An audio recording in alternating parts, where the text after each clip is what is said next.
everybody. The January 7th, 2025 meeting of the Seattle City Council will come to order. It is 2:03 p.m. I'm Sarah Nelson, Council President. Will the clerk please call the roll? Councilmember Rink. Present. Councilmember Rivera. Present. Councilmember Saka. Here. Councilmember Strauss. Present.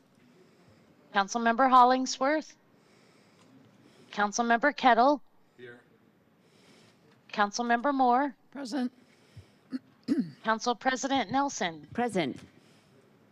7 present. Thank you very much. So there are no presentations today, so at this time we'll open the hybrid public comment period.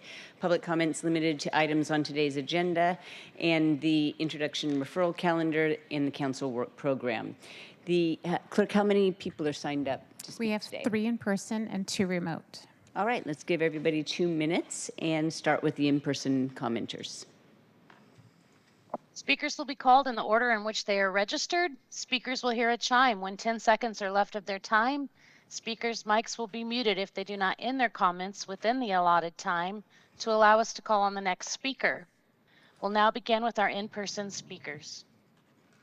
Our first speaker is Bennett, and followed by Bennett would be Hardgale, and then Alex Zimmerman.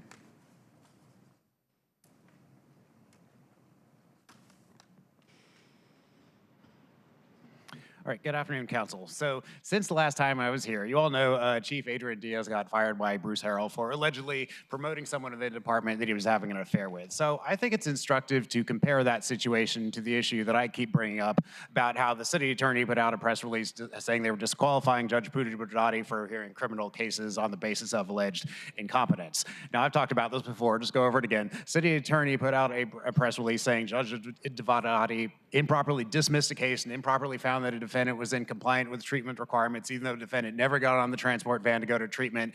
And what actually happened, if you listen to the audio of the court hearing, is the defendant's lawyer clearly said defendant was in a wheelchair. She made arrangements to get on the transport van, but she couldn't because they weren't allowed to touch her to help her onto the van. And she also had upcoming surgeries for being shot in the leg, and so the treatment center could not take her for that reason.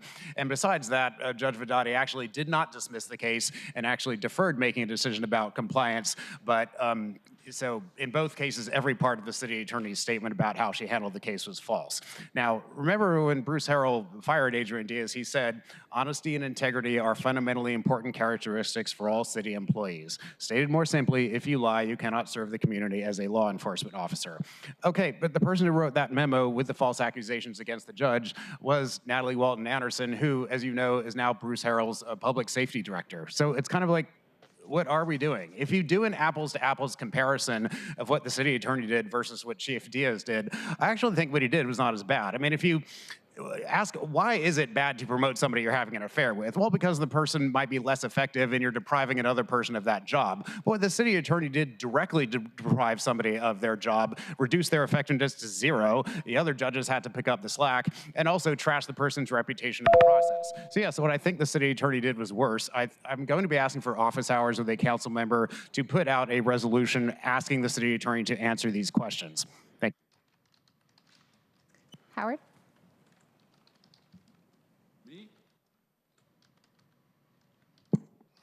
Hi, Howard Gale, District 7. I want to address the issue of the impending crowd control legislation. And first off, I do want to thank Councilmember Moore for bringing up what's, I think, the most central question here, which is, in August of 2021, the council voted unanimously, without exception, to pass that weapons ban. So to now move forward with some kind of new legislation without taking that into account seems rather absurd. But the most important concern is there's been no real community input. Very little community input, absolutely 0 input from the people most at risk from being harmed. This would be like doing, having legislation on domestic violence and deciding we can just poll the citizens of Seattle and see how they feel about it. No, you have to address the concerns and the issues of those most affected. And lastly, I just want to say, this is an example of a report, academic report done by Southern Florida University in 2011, 14 years ago. There's a picture. I'll be sending this to you guys. There's a picture here. When a blast ball, actually the same blast balls that are used in Seattle, is thrown, it explodes into anywhere from 7 to 93 sharp, hard fragments. But this is something that the SPD doesn't tell you about. The other thing they don't tell you about, the final resting position when, in this study, they actually threw the blast ball in a targeted place, is it ended up bouncing and going anywhere from 22 to 203 inches away. So this notion that you can avoid hurting people by not throwing blast balls at people is absurd. And finally, again, there's a lot of ignorance here. Back in 2018, the existing SPD policy was not to throw blast balls at people. So Councilmember Saka, I heard you thank the police for that. This has always been the policy, and it still led to the disaster of 2020. So unless you take that into account, we're going to be right back where we were. Thank you. Alex Zimmerman. Yeah, thank you. And before he begins, I would like to acknowledge that Councilmember Hollingsworth is with us. You personal don't like me? I ask you, you don't like me personal?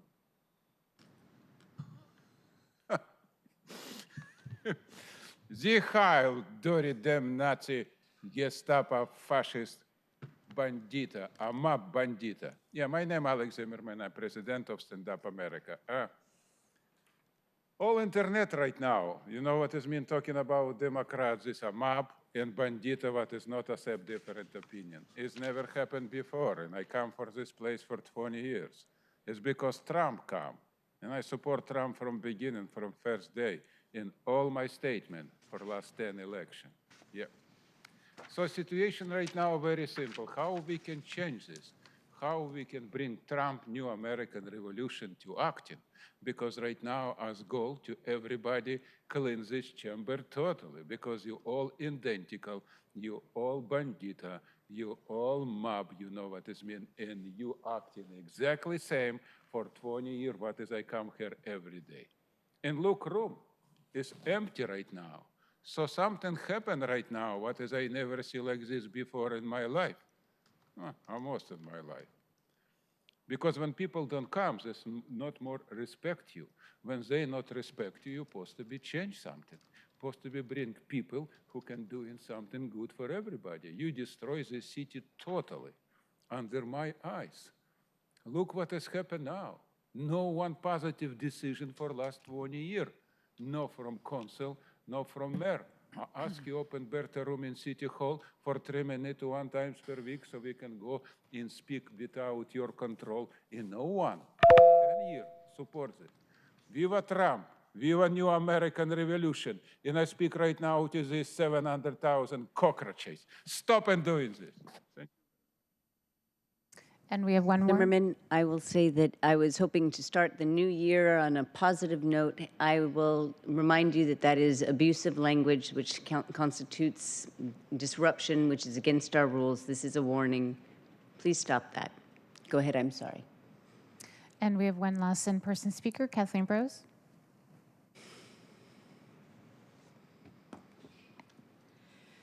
Good afternoon. My name's Kathleen Brose, and as most of you know, I live in downtown Ballard, District 6.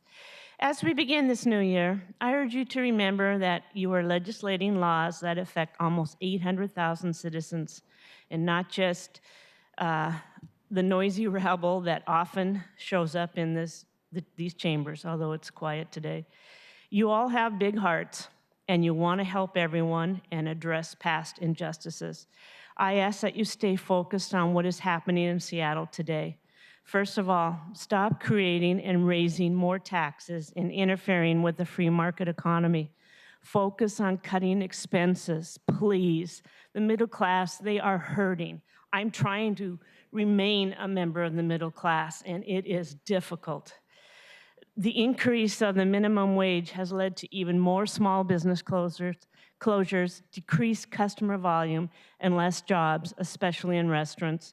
The increasing taxes in this city, on top of the high cost of living, are chasing the middle class and businesses out of the city. You need both of these groups to provide the tax revenue to fund the services to keep the city running.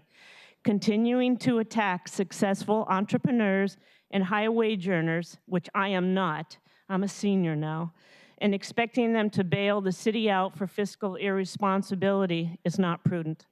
They can easily get up and go somewhere else. What will you do then? My greatest fear is that you're going to raise the taxes on those still trying to live in this city. Thank you.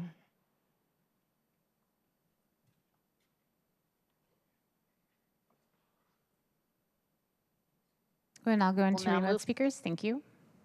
Thank you. First remote speaker will be Alberto Alvarez, followed by David Haynes. And a reminder to our remote speakers to press *6 after you've heard the message that you have been unmuted. Go ahead, Alberto.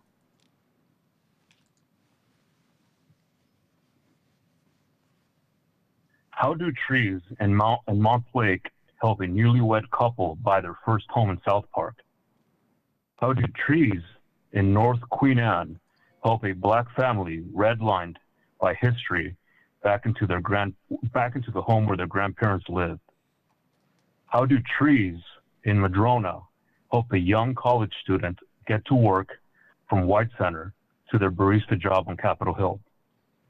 The wealthiest communities lobby to fight much needed density in their neighborhood. Ironic, the NIMBYs brazenly take up the mantle of nature protectors while having no problem squatting on stolen land from the Duwamish and Suquamish people. It's laughable and shameful. The NIMBYs want to keep their parking spaces lined with trees. And if people that, quote, don't belong were to stroll those very same streets, the phones come out, the calls are made, and those people who, quote, don't belong are now made suspect. This was never about trees. This is about keeping, quote, those people out. Keep that in mind. Thank you and have a good day. Thank you. Our next speaker is David Haynes.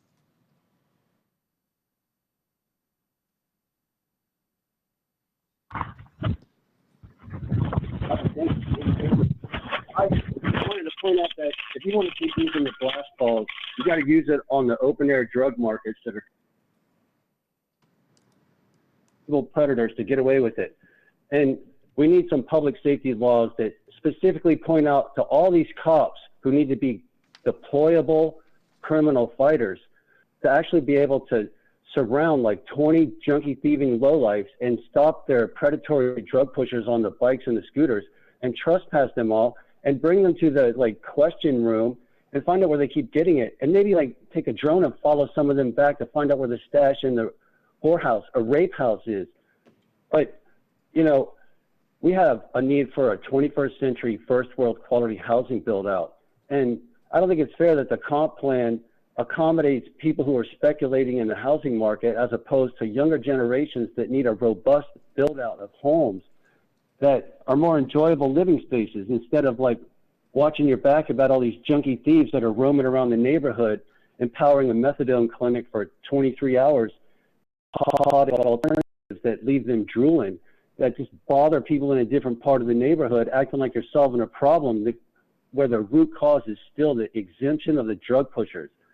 So I think the council needs to realize that you got to stop following the mayor's sabotage of the integrity of police reform, where he's been running interference for his criminal underworld friends since he was a council member who voted and convinced the rest of the council to approve exempting, and I quote, low-level drug pushers exempted from jail. He is the original vote to sabotage the integrity of police reform.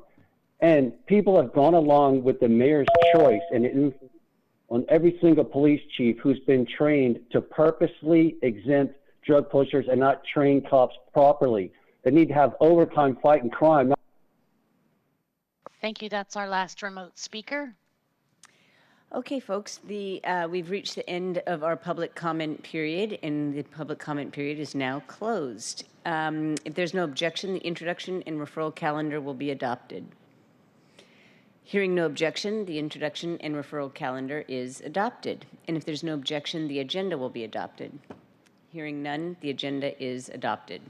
And now we'll consider the proposed consent calendar items, which are the minutes of December 17th, 2024, and Council Bills 120, 928, 929, and 930. Those are payment of the bills legislation. Are there any items council members would like to remove from the consent calendar? All right, seeing none, I move to adopt the consent calendar. Is there a second? Second. It's been moved and seconded to adopt the consent calendar. Will the clerk please call the roll on the adoption of the consent calendar? Councilmember Rink. Councilmember Rivera. Aye. Councilmember Succa. Aye. Councilmember Strauss. Yes. Councilmember Hollings. Thank you. Councilmember Hollingsworth. Yes. Councilmember Kettle. Aye. Councilmember Moore. Aye. Council President Nelson. Aye. 8 in favor, none opposed. All right, thank you very much. There are no committee reports. Well, first of all, I'll say that the consent calendar has been adopted. Will the clerk please affix my signature to the minutes and legislation on the consent calendar on my behalf? Okay, no committee reports for consideration today, and there were no items removed from the consent calendar. There's no resolution for introduction and adoption today, so are there any other items of business before us that council members would like to bring up? All right. Seeing none, we've reached the end of today's agenda, and our next regularly scheduled city council meeting is on January 14th. It is 2:19. This is not the shortest council meeting that I've that I've attended, but it's close. Hearing no further business, we are adjourned. Thank you.